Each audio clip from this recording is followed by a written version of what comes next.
رسد اور سامان والی بیل گاڑیوں کی قطار میلوں لمبی تھی۔ جے پال فیصلہ کن جنگ لڑنے کے لیے سال بھر کی رسد ساتھ لے جا رہا تھا۔ اسے فتح کا اتنا یقین تھا کہ مورخوں کے مطابق وہ بے انداز خزانہ سونے اور ہیروں کے ہار اور جواہرات ساتھ لے گیا۔ اس خزانے کا ایک مقصد یہ بھی بیان کیا جاتا ہے کہ وہ غزنی کے راستے میں افغان سرداروں کو زر جواہرات سے نواز کر اپنے ساتھ ملانے کا ارادہ رکھتا تھا۔ اس نے کوچ بہت تیز کرایا۔ وہ اس زوم میں مبتلا تھا کہ وہ غزنی والوں کو بے خبری میں ڈالے گا۔ اس نے پشاور صرف ایک رات قیام کیا تاکہ بیل گاڑیاں پہنچ جائیں۔ اس نے پشاور سے کوچ کیا تو غزنی کے جاسوسوں نے اس کی ساری فوج اور کوچ کی ترتیب دیکھ لی۔ انہوں نے قبل از وقت سلطان کو بتا دیا کہ راجہ کی نفری کتنی اور کیسی ہے۔ راجہ جے پال کو پشاور سے نکلتے ہی پتا چل گیا کہ سلطان محمود پہاڑوں میں خیمہ زن ہے۔ اسے یقین نہیں آ رہا تھا، لیکن وہ چوکس ہو گیا۔ اس نے پشاور اور پہاڑی سلسلے کے درمیان پڑاؤ کا حکم دے دیا تاکہ آگے کی کوئی اطلاع حاصل کر سکے۔ رات کو اس نے دیکھ بھال کے لیے ایک جیش بھیجا مگر وہ واپس نہ آ سکا۔ غزنی والوں نے راجہ جے پال کے ساتھ حساب کتاب کھول لیا تھا۔ صبح ابھی تاریک تھی جب جے پال کی فوج کی خیمہ گاہ کے ایک کونے پر غزنی کے سواروں نے شب خون مارا اور افراتفری پیدا کر کے چلے گئے۔ ہندوؤں کا جانی نقصان بھی ہوا۔ جے پال نے تیاری کا حکم دے دیا۔ صبح طلوع ہوئی تو اسے غزنی کی فوج کے 2-4 دستے نظر آئے جو سامنے کھڑے تھے۔ جے پال نے حملے کا حکم دے دیا۔ غزنی کے یہ سوار دستے آگے آ کر پھیل گئے۔ ہندوؤں نے ہاتھیوں کو آگے رکھا تھا۔ سلطان کے سوار ہاتھیوں سے لڑ گئے اور پیچھے ہٹتے اور پھیلنے لگے۔ اس وقت سلطان محمود چند ایک دستوں کے ساتھ نشیبی علاقے سے بڑھتا ہوا دشمن کے عقب میں آنے کی کوشش کر رہا تھا۔ ہندوؤں نے اسے دیکھ لیا اور پیچھے کو مڑے۔ سلطان محمود نے حملے کا حکم دے دیا۔ سوار آگے بڑھے۔ گھمسان کا رن پڑا لیکن مسلمان مارکے سے ہٹنے لگے۔ ہندو ان کے تعاقب میں آئے۔ اس طرح جے پال کی فوج 2 حصوں میں بٹ گئی۔ ایک حصہ پہاڑیوں کی طرف منہ کر کے بڑھ رہا تھا، دوسرا پیچھے پشاور کی طرف۔ اس وقت سلطان کے کچھ سوار دستے دونوں حصوں کے درمیان آ گئے۔ انہوں نے دونوں حصوں کے عقب پر ہلہ بول دیا۔ راجہ جے پال کا ہیڈ کوارٹر درمیان میں تھا۔ اس کا جھنڈا ایک سوار نے اٹھا رکھا تھا۔ چند ایک مسلمان سواروں نے جھنڈے پر ہلہ بول دیا مگر ان میں سے کوئی ایک بھی زندہ نہ رہا۔ جھنڈا نہ گر سکا۔ دوپہر تک میدان جنگ کی صورت یہ ہو گئی کہ راجہ جے پال کی فوج جو 2 حصوں میں کٹ چکی تھی بکھر گئی۔ راجہ جے پال آگے بڑھنے کی کوشش کر رہا تھا۔ اس کا ارادہ یہ تھا کہ چونکہ سلطان محمود یہی ہے اس لیے وہ آگے بڑھ جائے اور غزنی پر جا دھمکے۔ اس کوشش میں راجہ کے جیش مسلمانوں کی گھات میں آ گئے۔ ان پر تیروں کی بوچھاڑیں پڑیں اور وہ گرتے چلے گئے۔ سلطان محمود کے سوار گھوم پھر کر لڑنے لگے۔ 10,000 سواروں کا مقابلہ 12,000 سواروں اور 30,000 پیادوں سے تھا۔ مسلمانوں کا جانی نقصان خاصا ہو رہا تھا مگر شہیدوں کا لہو رائگاں نہیں جا رہا تھا۔ راجہ جے پال کی یہ کوشش بری طرح ناکام ہو رہی تھی کہ مسلمان کہیں جم کر لڑیں۔ وہ جم کر لڑنے کے لیے آیا تھا۔ اس کی فوج کی ٹریننگ انہی خطوط پر ہوئی تھی۔ سلطان محمود نے لڑنے کے لیے جس زمین کا انتخاب کیا تھا وہ اس کے طریقہ جنگ کے لیے موزوں تھی۔ جے پال تو کچھ اور سوچ کر آیا تھا۔ وہ یہاں لڑنے کے لیے تیار نہیں تھا، تاہم اس نے جنگی اہلیت کا پورا مظاہرہ کیا۔ اس کی جنگی قوت زیادہ بھی تھی مگر میدان مسلمانوں کے ہاتھ تھا۔ جے پال تعداد کی برتری کے سہارے لڑ رہا تھا۔ اس نے یہ کوشش بھی کی کہ جنگ ملتوی ہو جائے تاکہ اسے طول دیا جا سکے، لیکن مسلمان سواروں نے اسے کامیاب نہ ہونے دیا۔ انہوں نے اللہ اکبر کے نعرے لگانے شروع کر دیے۔ یہ معرکہ بڑا ہی خونریز تھا۔ شام سے پہلے سلطان محمود غزنوی نے 50 ہاتھیوں اور 2000 گھوڑوں سے جے پال کے عقب پر شدید حملہ کر دیا۔ سوار جے پال کے ہیڈ کوارٹر کو گھیرے میں لینے میں کامیاب ہو گئے۔ وہاں بڑا سخت معرکہ لڑا گیا مگر جے پال نکل نہ سکا۔ وہ 15 حکام کے ساتھ زندہ پکڑا گیا۔ اس کی فوج جو بکھر گئی تھی پسپا ہونے لگی۔ مسلمانوں نے تعاقب کیا اور وہ پشاور تک جا پہنچے۔ پشاور کے قریبی مضافات میں بھی معرکے لڑے گئے جن کی صورت یہ تھی کہ ہندو جانے بچانے اور جنگی قید سے بچنے کے لیے لڑ رہے تھے۔ راجہ جے پال کا جھنڈا گرنے اور اس کی مرکزی کمان ختم ہو جانے سے جنگ کا پانسا ایسا پلٹا کہ مسلمان سوار جو تعداد میں بہت تھوڑے رہ گئے تھے ہندو فوج کو ٹولیوں میں بکھیر کر ان کی وہی حالت کر رہے تھے جو بھیڑیے بھیڑوں کے ریوڑ کی کیا کرتے تھے۔ شام تک جنگ کا فیصلہ ہو چکا تھا۔ راجہ جے پال کو صحیح معنوں میں شرمناک شکست ہوئی تھی۔ مگر غزنی کے غازیوں نے خون اور جان کے جو نذرانے دیے اس کی مثال خود غزنی والے بھی کبھی پیش نہیں کر سکتے۔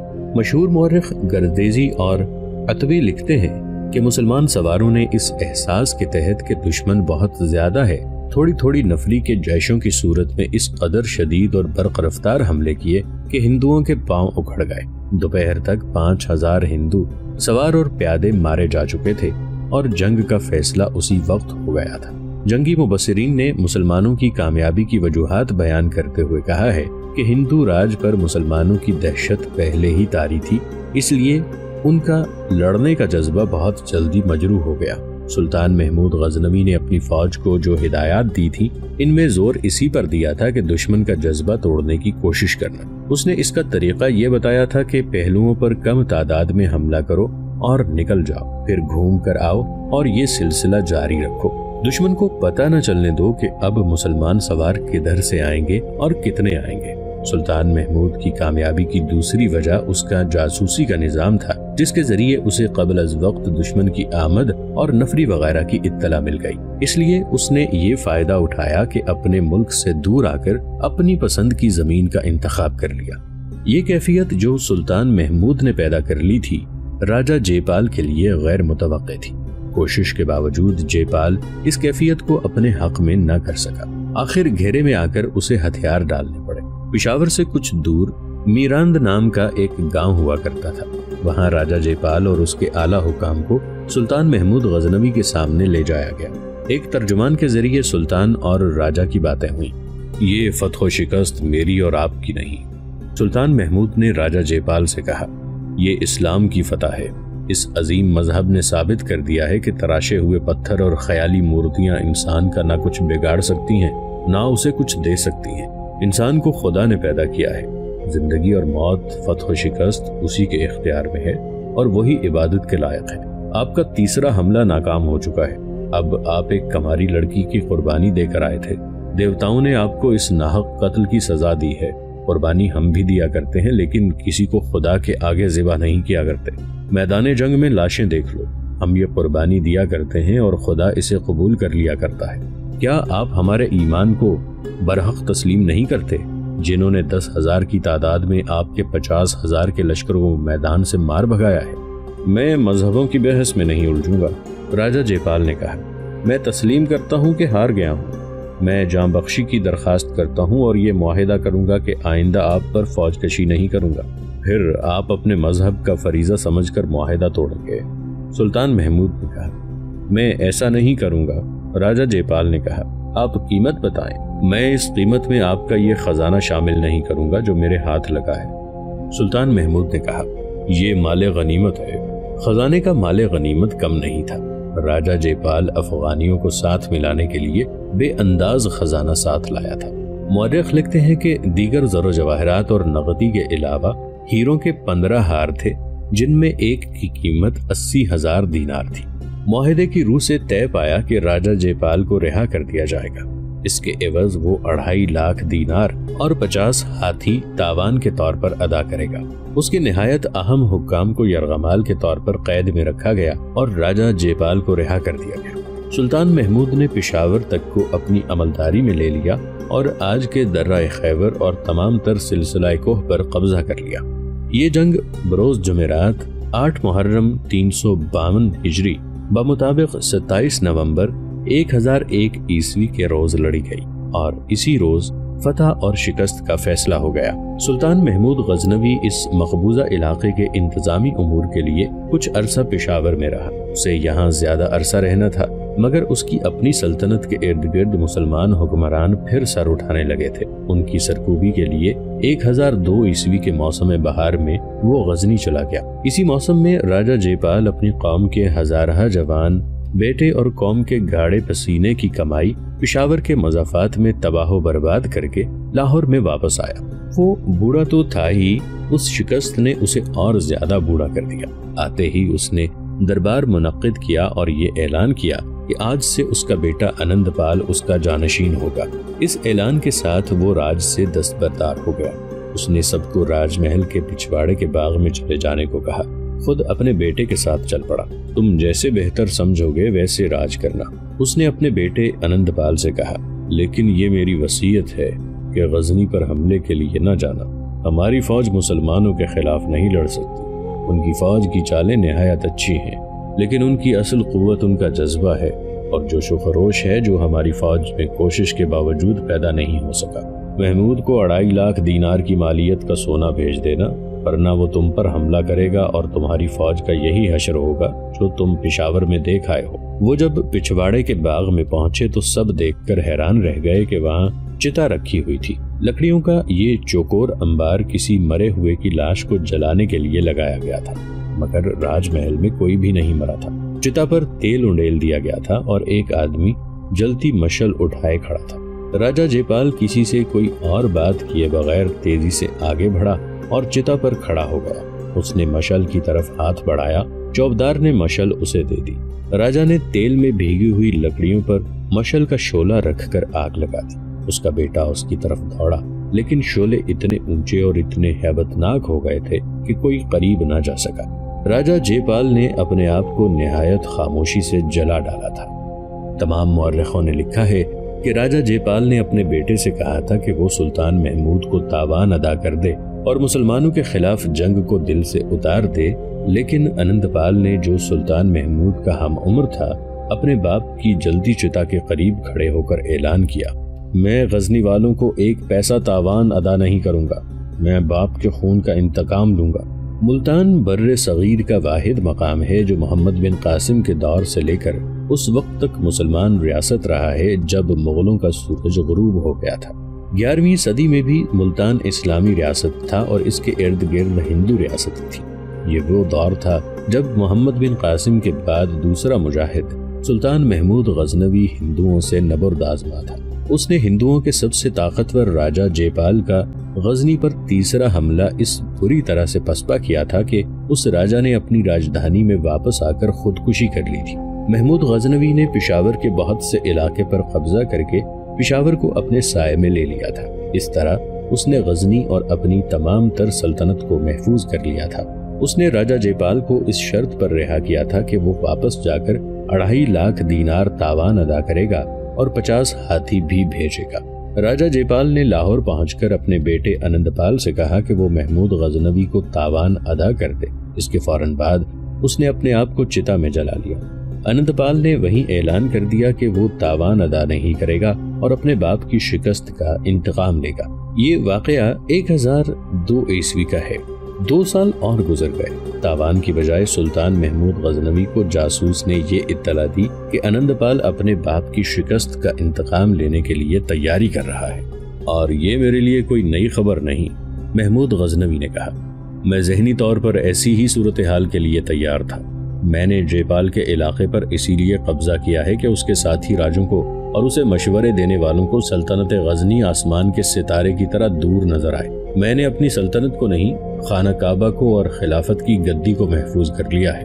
راجہ جے پال مر گیا ہے، ایک سالار نے کہا۔ اس کے بیٹے کو ہم خاطر میں نہیں لاتے۔ ذرا اور گہرائی میں سوچو میرے دوستو، محمود غزنوی نے کہا۔ راجہ جے پال کے مر جانے سے بت پرست ہندوؤں کا عقیدہ نہیں مر گیا۔ یہ 2 عقیدوں کی جنگ ہے۔ جو ہند کے راجے نہیں لڑنا چاہیں گے تو ان کے مذہبی پیشوا اور دانشور لڑائیں گے۔ دشمن کو حقیر نہ جانو۔ اب یہ سوچو کہ ہم اس دشمن کو کس طرح گھٹنوں بٹھا سکتے ہیں۔ اگر آپ ہم سے مشورہ لینا چاہتے ہیں تو ہمیں لاہور کی طرف پیش قدمی کرنی چاہیے، ایک سالار نے کہا۔ لیکن میں ہندوستان میں اپنا ایک اڈا قائم کرنا پڑے گا تاکہ ہم اور آگے بڑھ سکیں اور محمد بن قاسم کی سلطنت کو بحال کریں۔ اڈا موجود ہے، محمود غزنوی نے کہا۔ کیا ملتان ہمارا اڈا نہیں بن سکتا؟ ملتان کا حکمران ابو الفتح داؤد بن نصر مسلمان بھی ہے اور ہمارا دوست بھی۔ سلطان عالی مقام محمود غزنوی کے وزیر نے اسے کہا، داؤد بن نصر مسلمان تو ہے، یہ نہ بھولیں کہ وہ کرامتی ہے۔ آپ کرامتیوں کی تاریخ سے واقف ہیں۔ اس نے سلطان سبکتگین مرحوم کے ساتھ دوستی اور ضرورت کے وقت ایک دوسرے کی مدد کا معاہدہ کر رکھا تھا۔ محمود غزنوی نے کہا، وہ ہمیں دھوکہ نہیں دے گا۔ علی جاں، وزیر نے کہا، دشمن پر اعتماد کیا جا سکتا ہے، اپنی قوم کے غدار پر کبھی اعتبار نہ کریں۔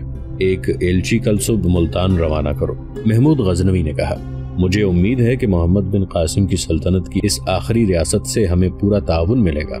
داؤد بن نصر ہندوؤں میں رہتا ہے، وہ ان کی نیت اور عزائم کو ہم سے زیادہ اچھی طرح سمجھتا ہے، وہ ان میں گھرا ہوا ہے، وہ خوش ہوگا کہ ہم اپنی فوجیں ملتان لا رہے ہیں، ہمیں اس کی اور اسے ہماری مدد کی ضرورت ہے، میں کوئی فوجی ایلچی بھیجوں گا۔